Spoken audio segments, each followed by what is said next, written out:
Okay guys, let we start example number 10। Unit and measurement से जो example number 10 है, जिसमें हम ये एग्जांपल एरर बेस्ड है।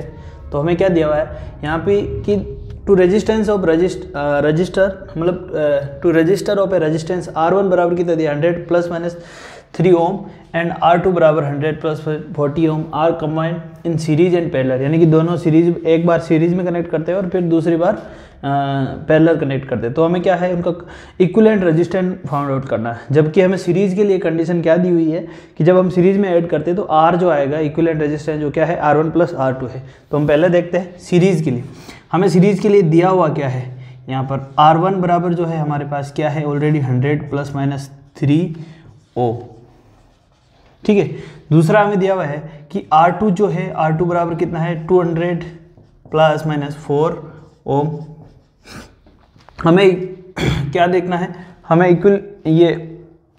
इक्विवेलेंट रेजिस्टेंस जो हमें निकालना है R डैश, वो कितना है R बराबर, या यहाँ लिख सकते हो R बराबर कितना होगा, दिया हुआ है R1 प्लस R2, हमें इसी से निकालना है।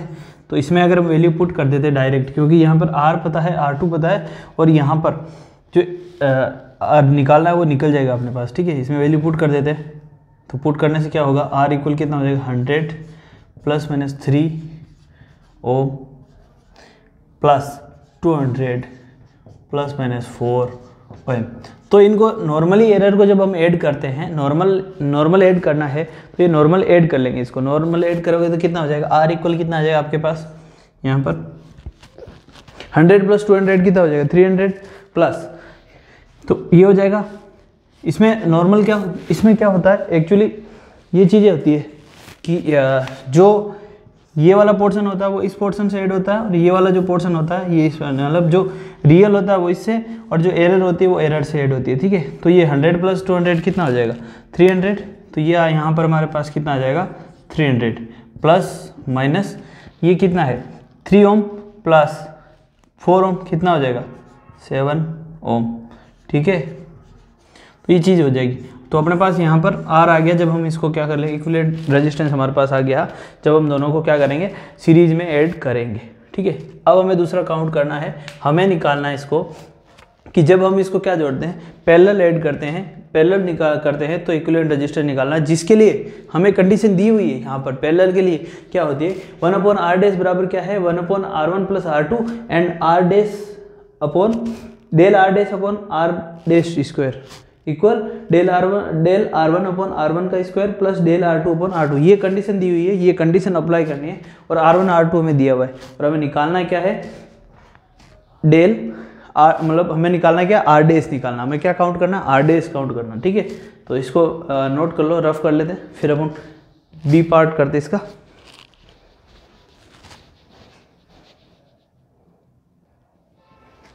और गाइस अब हम देखते हैं सेकंड पार्ट। सेकंड पार्ट में हमें क्या दिया हुआ है देखते हैं।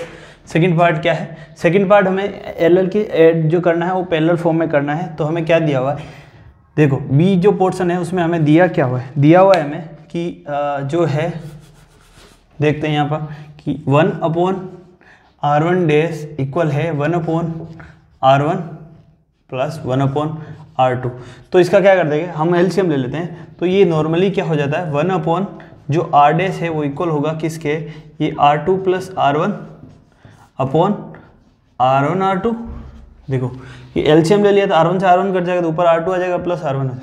तो इस तरीके से यहाँ से फिर मैं क्या कर सकता हूँ, आप देख सकते हैं यहाँ से मैं क्या निकाल सकता हूँ, यहाँ से मैं R डैश निकालता हूँ। तो R डैश जब मैं निकालूंगा तो ये क्रॉस मल्टीप्लाई करके निकाल सकते हैं। तो ये R डैश जो आएगा वो किसके आएगा R1 R2 अपॉन क्या हो जाएगा R2 प्लस R1। कोई प्रॉब्लम नहीं आता है। तो ये आ गया अपने पास R डैश। तो इस तरीके से हम R डैश निकाल सकते हैं। अब हमें क्या करनी है, बस वैल्यू पुट करनी है। R डैश के लिए हमें क्या करना है, वैल्यू पुट करनी है। और अब इसमें हम अगर वैल्यू पुट करते हैं तो R डैश इक्वल हो जाएगा किसके, R1 कितना है यहाँ पर हमारे पास पता है R1 कितना है 100 प्लस 3 ओम। तो इसको पुट कर दो 100, ठीक है। फिर ये ओरिजिनल निकालना है अपने को, एरर नहीं निकालनी, एरर अलग से डेल आर हम अलग से फाइंड करेंगे, ठीक है। तो 100 इंटू R2 कितना है यहाँ पर, R2 कितना है 200, नीचे क्या है, नीचे देखो R1 plus R2 plus R1, तो R2 प्लस R1 कितना है 100 प्लस 200 यानी कि 300। तो ये क्या हो जाएगा 300, तो बस ये कट जाएगा। तो यहाँ पर हमारे पास आर डैश जो है वो कितना आ गया 200 = 3, जिसको हम इस तरीके से कर सकते हैं। आप इसको नॉर्मली क्या कर लिख सकते हैं 2 × 100 लिख सकते हैं, कोई प्रॉब्लम यहाँ तक। और 100 को 3 से डिवाइड करते हैं तो अपने पास आता है 33.33 आता है, तो उसको 2 से मल्टीप्लाई करेंगे तो अपना रिजल्ट आएगा 6.66, जिसको हम 7 लिख सकते हैं। एक्स्ट्रा ऐड करते हैं 6.66 आता है इस तरीके से, तो ये क्या इसको ऐड करेंगे तो ये क्या 6.67 हो जाएगा। तो यहाँ से हमारे पास जो आर डैश वो है वो आ गया अपने पास, क्या आ गया 66.67, ठीक है, ये आ गया अपने पास आर डैश। अब हमें क्या निकालना है डेल आर, क्योंकि जब भी हम किसी में कंप्लीट मेजरमेंट करते हैं तो हम उस तरीके से दिखाते हैं। जैसे अगर आर को दिखाना है तो मैं इस तरीके से दिखाऊंगा R plus del R, right, plus minus del R. तो हमने बस आर निकाल लिया यहाँ से। जैसे अब आर डैश दिखाना है तो R dash plus del R dash निकालना पड़ेगा, तो आर डैश तो हमने यहाँ से निकाल लिया। तो अब हमें क्या निकालना है डेल आर डैश निकालना है। क्या निकालना है डेल आर डैश निकालना है। तो डेल आर डैश के लिए हमें ऑलरेडी इसने कंडीशन दे रखी कि क्वेश्चन में जब तक हमें जो कंडीशन दी हुई है जब तक हम उसको कंप्लीट यूज़ नहीं कर लेते तब तक हमारा क्वेश्चन कंप्लीट खत्म नहीं होता है। ये एक बेसिक फंडा होता है, सबको पता है। तो हमें अगर यही काम खत्म हो जाता तो ये नहीं देता, तो इसे दिया है यानी कि इसको हमें यूज़ करना है। तो हमारे पास क्या है डेल आर डैश हमने को निकालना है। क्या निकालना है, दिया हुआ क्या है, एक्चुअली दिया हुआ है हमें del R dash upon R dash का स्क्वायर, ठीक है, इक्वल क्या दिया हुआ है डेल R1 अपॉन R1 का square plus del R2 upon R2 का स्क्वायर। कोई दिक्कत। तो अब यहाँ से हम इसको क्या कर सकते हैं, देखते हैं इसको। अब आगे हम इसको करते हैं, यहाँ से ये ऊपर काम एक बार ख़त्म हो गया अपने पास, ठीक है। अब इसको क्या करते हैं, अब आगे हम इसको लिखते हैं। तो ये क्या है, क्या मैं इसको R1 स्क्वायर को इधर क्रॉस मल्टीप्लाई कर सकता हूँ, ये ब्रैकेट में होगा, अगर कंप्लीट ये ब्रैकेट में है तो मल्टीप्लाई होगा, तो अंदर दोनों से मल्टीप्लाई होगा। तो यहाँ से डेल आर डैश बराबर क्या आ जाएगा del of R1 upon R1 square into क्या आ जाएगा ये आर डैश स्क्वायर, क्या आ जाएगा आर डैश का स्क्वायर, ठीक है, plus del R2 upon R2 का स्क्वायर इंटू आर डैश का स्क्वायर। यहाँ तक किसी को कोई प्रॉब्लम। जब ये आ गया तो अब हमें क्या करना है, वैल्यू पुट करनी, ठीक है। यहाँ पर क्या करना है, वैल्यू पुट करनी। अब देखो कैसे करेंगे। आर डैश अपने पास कितना आया 66.67, ठीक है, और R1 हमारे पास कितना है देखो। अब ये क्या हो गया, यहाँ तक आ गया समझ में, कोई दिक्कत नहीं है। अब आगे वाला लाइन देखते हैं, लाइन खींच देता हूँ। इससे नेक्स्ट जो स्टेप है क्या है, डेल आर डैश बराबर, क्या ये मैं ऊपर है तो मैं इसको इसके नीचे लिख देता हूँ और इसको बाहर निकाल देता हूँ डेल आर डैश को। तो अब डेल आर डैश बाहर निकाल लिया मैंने और नीचे के अंदर क्या लिख दिया, देखो अंदर क्या, इसका भी स्क्वायर है और इसका भी है, यानी कि आर डैश अपॉन R1 का होल स्क्वायर प्लस, अब यहाँ से इसको बाहर निकाल लिया और ये स्क्वायर वालों को एक साथ लग दिया क्योंकि ये ऊपर है ना, ठीक है। तो ये क्या हो जाएगा यहाँ पर वापस डेल R2 और ये क्या है आर डैश अपॉन R2 का होल स्क्वायर। कोई प्रॉब्लम यहाँ पर। अब बस वैल्यू पुट करनी, क्योंकि हमारे पास R1 है आर डैश है, आर डैश है, R2 है और डेल R2 भी है, डेल R1 भी है। वैल्यू पुट कर दो, बस वैल्यू पुट कर दिया तो ये क्या हो जाएगा डेल आर डैश बराबर, अब देखो डेल R1 क्या होता है, डेल R1 ये वाला है यहाँ पर। डेल R1 कौन सा है, ये वाला। डेल R1 कौन सा है, ये वाला, क्योंकि हम इसको क्या पुट करेंगे, ये होती है R1 plus del R1, right, इस तरीके से लिखते हैं इसको। तो ये यहाँ पर क्या है डेल R1 और ये क्या है यहाँ पर डेल R2, ये क्या है डेल R2। कोई प्रॉब्लम इसमें नहीं। तो देखते हैं इसको जब पुट करते हैं तो डेल R1 कितना है अपने पास 3, तो ये हो गया 3 ब्रैकेट में। अब R1 और R2, आर डैश क्या है, आर डैश हमने निकाला ये रहा 66.67, तो ये हो जाएगा 66.67 अपॉन नीचे क्या है R1 कितना है यहाँ पर, R1 कितना 100, तो अपॉन 100 का स्क्वायर प्लस यहाँ पर देखते हैं फिर कितना हो जाएगा। अब यहाँ पर ये देखो R2 क्या है, R2 कितना है यहाँ पर 4, तो ये हो जाएगा 4 ब्रैकेट में, ये वापस 6.67 अपॉन 200 का होल स्क्वायर। अब इसको सॉल्व करते हैं। तो जब इसको सॉल्व करेंगे तो ये कितना आ रहा है 1.8 आता है। तो डेल आर डेस कितना आएगा 1.8 आएगा। इसको जब हम सोल्व करेंगे तो कितना आ रहा है 1.8। ठीक है, तो ये आ गया 1.8 आ गया। जब ये 1.8 आ जाएगा तो हम फिर हमें आर डेस लिखना होगा। तो आर डेस कितना हो जाएगा, आर डेस कितना है कि 6.67 प्लस माइनस 1.8, ये हो गया अपने पास आंसर। ऑलराइट,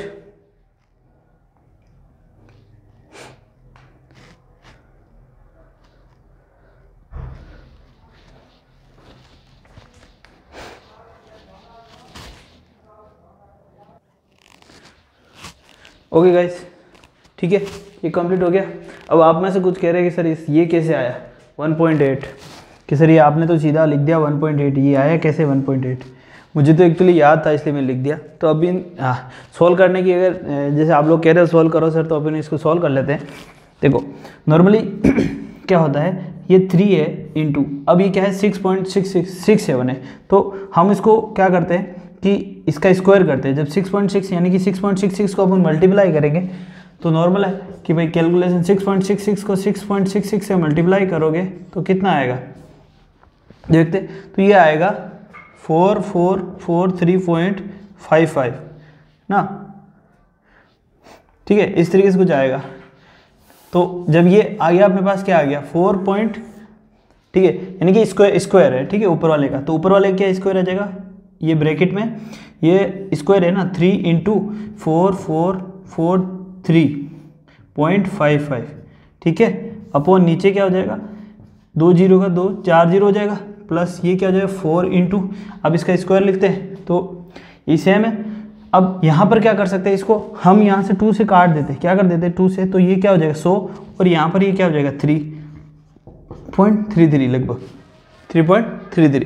तो जब इसका स्क्वायर हम करते हैं तो इसका स्क्वायर 3.33 का स्क्वायर जब हम करेंगे तो ये कितना आ जाएगा अपने पास 4 इंटू 3.3 का स्क्वायर आ जाएगा 1110.8 समथिंग आएगा, 8 और 4 ऐसा कुछ आएगा, ठीक है, अपॉन अब नीचे 100 है तो वापस 100 का ये 40, ओके। तो अब ये इससे डिवाइड हो जाएगी क्या 3 इंटू 0.4443 प्लस ये हो जाएगा 4 इंटू 0.1110, ठीक है, दोनों को मल्टीप्लाई कर दो। इसको जब हम मल्टीप्लाई करेंगे तो 3 से 4 3 12, तो ये हो जाएगा 1.33, ठीक है। 2 डिजिट तक लेते हैं, इनको भी सारों को 2 डिजिट तक ले लो आप, इससे ज़्यादा नहीं लेने की जरूरत है कि हम 2 डिजिट तक ही कैलकुलेट करते हैं। प्लस ये हो जाएगा 4, तो ये हो जाएगा 44.44, ठीक है। तो अब ये 4 पॉइंट हो जाएगा तो इन दोनों को ऐड कर दो, एक्सपेक्टमेंटली ये 4.44 ये हो जाएगा, ठीक है। तो ये लगभग 1.7 या 8 के हिसाब से 2 तक करा है 7 आएगा, वरना हमारे पास 1.8 है। तो आप इसको सार्थक अंकों तक कैलकुलेट करते हैं तो ये 1.8 या 1.7 आप कुछ भी लिख सकते हो नॉर्मली। अगर आप ज़्यादा डिजिट तक लेते हो तो ये 1.8 आता है, छोटी डिजिट तक देते तो 1.7 तक सेटिस्फाई होते हैं, ठीक है। अच्छा, इस तरीके से कर सकते हो। अब हम देखते हैं एग्जाम्पल नंबर 11, इसको रब कर लेते हैं। ऑलराइट गाइस, अब हमें क्या देखता है एग्जाम्पल नंबर 11, जिसमें हमें क्या दिया हुआ है कि find the relative error in the Z, और जेड हमें दिया हुआ है ये। तो रिलेटिव एरर नॉर्मली क्या होती है, 3 तरह की एरर हम पढ़ते हैं, absolute error, relative error and percentage error. तो एब्सोल्यूट एरर क्या होती है, जैसे सपोज कि यहाँ पर जेड है तो जेड के अंदर, इसके अंदर जो एब्सोल्यूट एरर आएगी वो क्या आएगी डेल जेड। डेल जेड क्या होती है एब्सोल्यूट। अब मुझे क्या रिलेटिव एरर निकालनी है, तो डेल जेड अपॉन जेड कर दूंगा तो ये क्या हो जाएगा रिलेटिव एरर। इसी को अगर मैं परसेंटेज एरर में कन्वर्ट करना चाहता हूँ तो इंटू 100 कर दूंगा तो ये क्या हो जाएगा परसेंटेज एरर आ जाएगा। तो यहाँ पर हमें क्या फाइंड आउट करना है, हमें कह रहा है कि आपको निकालना है, क्या निकालना है, रिलेटिव एरर निकालना है, यानी कि आपको डेल जेड अपॉन जेड निकालना है। तो जेड क्या दिया हुआ है देख सकते हैं अपन, जेड बराबर क्या दिया हुआ है a की पावर 4 b की पावर 1/3 एंड c की एंड d की पावर 3.2, ठीक है। तो हमें क्या निकालना है रिलेटिव एरर। रिलेटिव एरर क्या होगी del Z upon Z equal. तो देखो जब भी एरर हम काउंट करते हैं तो उसके ऊपर जितनी भी पावर होती है वो उसकी क्या होती है मल्टीपल में आ जाती है। तो यहाँ पर आ जाएगा 4 इसके अंदर जो ए के अंदर जो एरर आएगी वो क्या है, relative error del A upon ए, ये है ए की रिलेटिव एरर, और जितनी ए की पावर आएगी वो इसके क्या हो जाएगी, मल्टीपल में आ जाएगी। कोई दिक्कत यहाँ पर, प्लस, और एरर हमेशा ऐड होती है, जब भी एरर डिवाइड या मल्टीपल में होती है तो क्या होता है, ऐड होता है, ठीक है। प्लस बी की अब जो पावर है कितनी है, 1/3 इंटू जो एरर है डेल बी अपॉन बी आएगी, क्योंकि एरर कौन सी काउंट कर रहे हैं यहाँ पर, रिलेटिव एरर।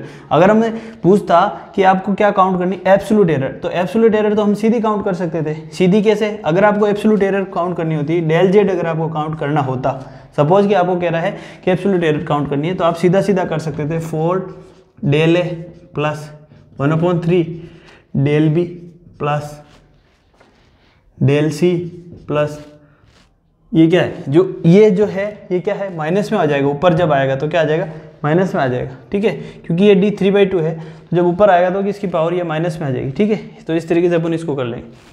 तो जब एब्सोल्यूट एरर पूछी है तो हम इसको क्या करेंगे, इसको हम जब भी एब्सोल्यूट एरर पूछती है तो इसको हम डायरेक्ट लिख लेते हैं, और अगर हमसे पूछा है रिलेटिव एरर, तो रिलेटिव एरर में क्या होता है कि डेल जेड अपॉन जेड आ जाता है, तो रिलेटिव एरर में हम इसको मतलब जो अपन ये नीचे लिख रहे हैं उस तरीके से लिखेंगे, ठीक है। तो ये इस तरीके से लिख देंगे रिलेटिव एरर।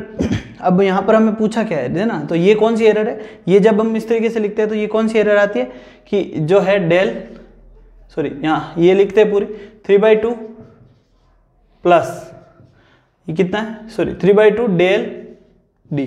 तो जब ये तो होगी, अब ये एरर कौन सी है, ये जो है आपकी एरर है, ये कौन सी एरर है, जब आपसे पूछा जाए कि आपको क्या कौन सी एरर बतानी, एब्सोल्यूट एरर बतानी, एब्सोल्यूट एरर जब डायरेक्ट एब्सोल्यूट एरर पूछा तो हम इस तरीके से डायरेक्ट लिख सकते हैं, लेकिन अभी हमसे क्या पूछा है, रिलेटिव एरर। और रिलेटिव एरर क्या होती है, जो अपन एब्सोल्यूट एरर होती है उसके अपन जो रियल वैल्यू होती है उसको डिवाइड करते हैं तो अपने पास क्या होती है, रिलेटिव एरर मिलती है। तो ये रिलेटिव एरर मिल रही है, तो रिलेटिव एरर के लिए ये करेंगे प्लस ये क्या आएगा, del C upon C plus 3/2 del D upon D.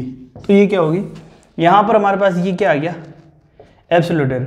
अब अगर आपसे इससे परसेंटेज एरर पूछता है, यहीं से आपसे क्या पूछता कि अगर आपको क्या बताना है कि परसेंटेज एरर बतानी, तो परसेंटेज एरर के लिए क्या हो जाएगा, डेल जेड अपॉन जेड। अगर पूछता, क्वेश्चन में आपसे केवल रिलेटिव एरर पूछी है, मैं कह रहा हूँ अगर आपसे पूछता, जैसे पहले मैंने बोला कि एब्सोल्यूट एरर अगर पूछता तो इस तरीके से लिखते, फिर रिलेटिव एरर है तो इस तरीके से लिखना है, ये है हमारा मेन आंसर इस क्वेश्चन का। लेकिन मैं कह रहा हूँ कि इस तरीके इस क्वेश्चन को चेंज भी कर सकता है, तो हम डेल जेड, तो अब यहाँ पर अगर परसेंटेज एरर पूछते हैं तो मल्टीप्लाई में क्या होगा 100, तो ये पूरे ब्रैकेट में जैसे ये 4, ये क्या है del A upon A plus 1/3 del B upon B plus del C upon C plus 3/2 del D upon D, ठीक है। तो अब ये पूरे ब्रैकेट को क्या करते हैं, मल्टीप्लाई बाय 100 करते हैं, जिसको अपन अंदर भी अलग अलग मल्टीप्लाई कर सकते हैं, ठीक है। तो इसको इस तरीके से लिख सकते हैं, del Z upon Z into 100, ठीक है, बराबर ये हो जाएगा 4 इंटू 100, ठीक है। तो यहाँ पर ये del A upon A into 100, ये परसेंटेज एरर हो जाएगी, फिर सारा ये परसेंटेज में आ जाएगा, ठीक है। तो 1/3 इंटू फिर वापस सारा सेम चीज़ आप लिख सकते हो b इंटू 100, तो सब चीज़ें परसेंटेज एरर हो जाएगी, c अपॉन सी, ठीक है, into 100 plus 3/2 into del D upon D into 100। अब ये चीज़ बताने का क्या मतलब है कि किसी भी चीज़ की एरर आपसे पूछा, अब आपसे अगर दे दिया, सीधा ही आपसे दे दिया कि यहाँ पर अगर आप इस क्वेश्चन में देख सकते हैं, सीधा आपको दे देता है कि ए के अंदर एरर कितनी है 3%, बी के अंदर कितनी है 4%, डी के अंदर, ठीक है, बी के अंदर कितनी है 6%, और सी के अंदर कितनी है आपके पास 4%, एंड डी के अंदर आपके पास कितनी है 6%, ठीक है। डी के अंदर पास आपकी कितनी है 6%, तो आप जेड के अंदर काउंट कीजिए कि रिलेटिव एरर परसेंटेज एरर कितनी है, ठीक है। तो हम यहाँ से सीधा हम इसको वैल्यू पुट कर सकते हैं, क्योंकि जब परसेंटेज एरर पूछता है तो हमें ये पता है ये क्या है, इसकी परसेंटेज एरर, ये वाला जो पोर्शन है ये वाला क्या है, इसकी परसेंटेज एरर, ये वाला क्या है बी की परसेंटेज एरर, और ये वाला क्या है सी की परसेंटेज एरर, और ये वाला क्या है डी की परसेंटेज एरर। तो बस अगर अपने को परसेंटेज एरर दे दिया तो हमें यहाँ पे पुट कर देना है। तो जैसे अगर ए में दे दिया कि आपके पास क्या है 3% है, तो 4 × 3 कर दो सीधा, प्लस इसमें इस तरीके से कर दो, ये क्या हो जाएगा ये हो जाएगा 1/3 इंटू कितना 6%, प्लस ये कितना है 4% प्लस 3/2 इंटू 6%। बस इसको सोल्व कर लो, जो एरर आएगी वो आ जाएगी, आप इसको सोल्व करते ही आपके आंसर तो परसेंटेज एरर आ जाएगी। तो इस तरीके से एरर काउंट करते हैं। नॉर्मल एरर एब्सोल्यूट, अगर एब्सोल्यूट एरर पूछा है तो सीधा सा हो जाता है, सिंपल सा।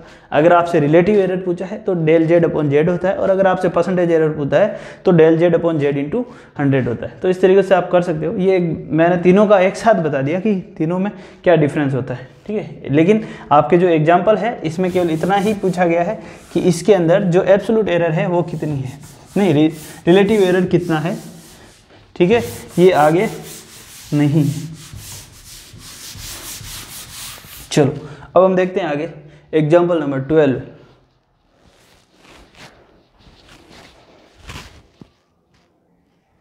ऑलराइट गाइस, अब हम देखते हैं एग्जाम्पल नंबर 12। एग्जाम्पल नंबर 12 में हमें क्या दिया हुआ है कि एक pendulum the period of oscillation of a simple pendulum is T. T equal क्या दिया हुआ है अपने को, यहाँ पर दिया हुआ है टी इक्वल दिया हुआ है किसके 2π√L/g, ठीक है। Measured the value L is 20 centimetre known to 1 mm accuracy, यानी कि जो है L है, L में जो एरर है वो मेजर की हुई है। L क्या है, लेंथ क्या है 20 सेंटीमीटर, और जो उसमें एरर है वो एरर जो होगी यानी कि del L जो होगा वो क्या है 1 mm यानी कि 0.1 सेंटीमीटर, ठीक है। And time for the 100 oscillation of the pendulum is found 90 semi using A wrist watch of 1 centimetre resolution, यानी कि जो वॉच है जिससे हम टाइम कैलकुलेट कर रहे हैं उसमें जो एरर है टाइम में वो del t वो कितना है 1 सेकेंड है 90 सेकेंड में, ठीक है। What the accuracy in the determination of g, यानी कि g के अंदर जो है वो एक्यूरेसी कितनी है, यानी कि जो g के अंदर जो एरर है वो कितने परसेंटेज है। हमें क्या है g के अंदर एरर फाउंड करनी, तो हमें सबसे पहले तो g निकालना है। g किस तरीके करेंगे, हम क्या करेंगे बोथ साइड स्क्वायर कर देंगे। तो हम ऐसे कर देंगे t² इक्वल ये हो जाएगा 4π² इंटू L/g। कोई प्रॉब्लम यहाँ तक, तो यहाँ से g बराबर क्या आ जाएगा, तो यहाँ से आपके पास g क्या आ जाता है, g बराबर आ जाएगा 4π² L/t², ठीक है। तो ये आ गया g। हमें क्या करना है, g के अंदर परसेंटेज एरर फाइंड करनी है। तो हमें क्या करना है, g के अंदर परसेंटेज एरर फाइंड करनी है कि कितने परसेंटेज एरर g के अंदर है। तो हमने पहले g फाइंड किया, अब g का जो हमने जो फॉर्मूला आ गया वो हमने निकाल लिया। g यहाँ से g को स्क्वायर करके g निकल गया अपने पास 4π² L/t²। कोई प्रॉब्लम यहाँ तक, तो देखते हैं आगे। अब चीज़ है तो g के अंदर इस नॉर्मली ये सिंपल सी हो जाएगी। L जो L दिया हुआ है एक तो क्या है g के अंदर, अब g में परसेंटेज एरर फाड़ने, देखो ये कांस्टेंट है ये कांस्टेंट है, तो एरर किसके अंदर है L और T के अंदर, दो के अंदर है। तो L के अंदर जो एरर है हमें दिया हुआ है कि L जो है L कितना है 20 सेंटीमीटर, एंड जो del L है वो कितना है 0.1 सेंटीमीटर। ये 0.1 सेंटीमीटर लिखा है मैंने, और दिया हुआ है जो ये इक्वल होता है किसके 1 मिलीमीटर, ठीक है। तो ये दिया हुआ है del L, ठीक है। चलो अब हमें देखते हैं t है, t क्या है, ये L में आ गया। t क्या है, टाइम ऑफ मतलब t क्या है, टाइम पीरियड ऑफ ऑक्सीलेशन, यानी टाइम पीरियड ऑफ ऑक्सीलेशन, यानी कि जो कैपिटल T होता है वो क्या होता है time upon number of oscillation. तो यहाँ पर n क्या है 100, तो नंबर ऑफ ऑक्सीलेशन में कोई एरर नहीं है, ठीक है। तो एरर कितनी है t में, तो t के अंदर जो एरर होगी वो किसके इक्वल होगी, यानी कि del ऑफ t होगी जो किसके बराबर, del ऑफ t के। तो del of t upon t बराबर क्या आ जाएगा t, यानी कि यहाँ पर जो del t में जो del ऑफ t हम निकालेंगे, del of t upon t जो निकालेंगे वो किसकी आएगी टाइम में, इनकी टाइम में जो एरर है, जो टाइम में एरर जो अपन मेजर कर रहे हैं वो किससे, अपने wrist वॉच से। और वॉच के अंदर क्या है कि वो 90 सेकेंड में 1 सेकेंड की उसमें एरर आ रही है, यानी कि टाइम कितना है यहाँ पर हमारे पास 90 सेकेंड। तो del t हमारे पास यहाँ पर कितना है 1 सेकेंड, ठीक है।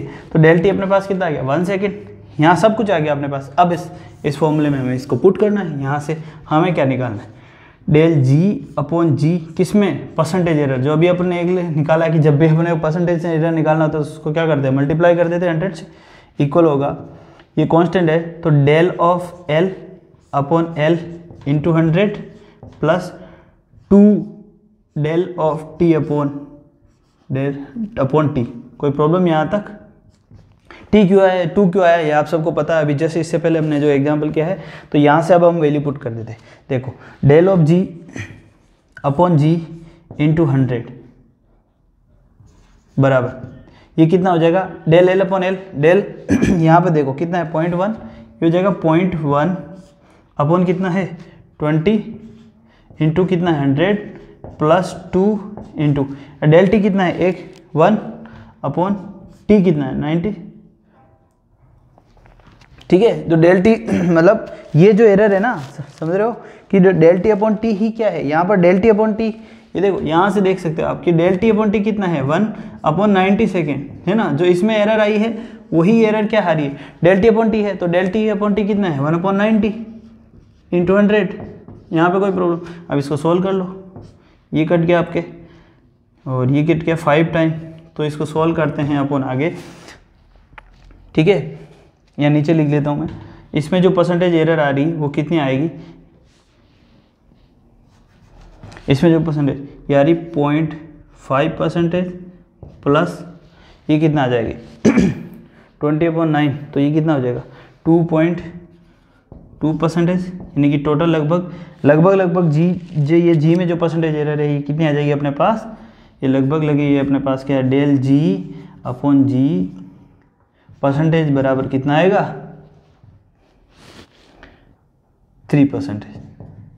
आगे बात समझे, तो इस चीज़ को देखनी चाहिए कि हमें जो है एल में एरर दी हुई है कि एल जब हम 20 सेंटीमीटर मेजर करते हैं उसमें जो एरर जो आती है वो 0.mm, जो उसमें जो एक्यूरेसी है वो 0.mm तक है। ठीक है, तो इसका मतलब ये कि 0.1 सेंटीमीटर तक इसकी एक्यूरेसी है। जो इसमें एरर आएगी जो कितनी आएगी 0.1 सेंटीमीटर की आएगी, तो डेल एल अपने को दे दिया। अब दूसरा है टी, तो टी क्या है, यहाँ पर पीरियड ऑफ ऑक्सीलेशन है, और पीरियड ऑफ ऑक्सीलेशन क्या होता है, पीरियड ऑफ ऑक्सीलेशन क्या होता है, time upon number of oscillation. तो टाइम क्या है, अब नंबर ऑफ ऑक्सीलेशन में तो नहीं है कि 100 करा है तो 100 ही होंगे, ऐसा नहीं है कि 100 करा तो 9 पॉइंट समथिंग कुछ होगा, नहीं, 100 ऑक्सीलेशन है तो एन कांस्टेंट आ गया यहाँ पर।